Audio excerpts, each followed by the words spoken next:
ఒకసారి గరుడ శ్రీకృష్ణుడితో గర్వంగా, ప్రభూ, ఈ లోకంలో నన్ను మించిన వేగంతో ప్రయాణించే జీవి ఇంకెవరైనా ఉన్నారా? అది విన్న శ్రీకృష్ణుడు ఏమీ చెప్పకుండా చిరునవ్వు నవ్వుతూ అక్కడ నుంచి వెళ్లిపోతాడు. ఇది చూసిన సుదర్శన చక్రం గర్వంతో ప్రశ్నిస్తుంది, ఈ సృష్టిలో నా శక్తికి మించిన ఆయుధం ఇంకేదైనా ఉందా?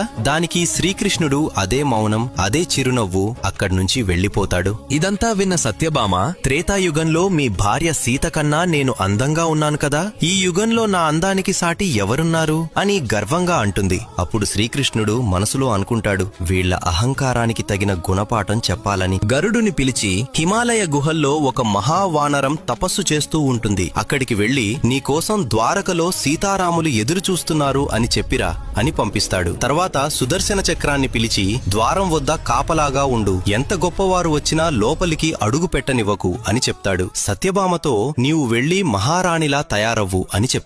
గరుడ హిమాలయాలకు వెళ్లి హనుమంతుడితో శ్రీకృష్ణుడు చెప్పిన మాటలను చాలా గర్వంగా చెప్పడం మొదలు పెడతాడు. ఆ మాటలు పూర్తవక ముందే హనుమంతుడు గరుడ కంటే 1000 రెట్లు వేగంగా దూసుకెళ్తాడు. అది చూసి గరుడ ఆశ్చర్యపోతాడు. హనుమంతుడు ద్వారక చేరుకుని రామునిలా ఉన్న శ్రీకృష్ణుడి ఎదుట వాలిపోతాడు. అప్పుడు శ్రీకృష్ణుడు అడుగుతాడు, ద్వారం వద్ద నిన్ను ఎవరు ఆపలేదా హనుమా? హనుమంతుడు చిరునవ్వుతో, స్వామి, ఒక చక్రం ఆపాలని చూసింది, కాని దానితో యుద్ధం చేస్తే మీ దర్శనం ఆలస్యమవుతుందనిపించింది, అందుకే దాన్ని అమాంతం మింగేశాను అని సమాధానం చెప్తాడు. హనుమంతుడు సత్యభామ వైపు చూస్తూ, స్వామి, ఈ చెలికత్తె ఎవరు? నా సీతమ్మ తల్లి ఎక్కడ ఉంది అని అడుగుతాడు. ఇలా శ్రీకృష్ణుడు, గరుడ, సుదర్శన చక్రం, సత్యభామ గర్వములను ఒక్క హనుమంతుడితో సమాధానం చెప్తాడు. జై శ్రీకృష్ణ అని కామెంట్ చేయండి, జై బజరంగబలి అని రాయండి.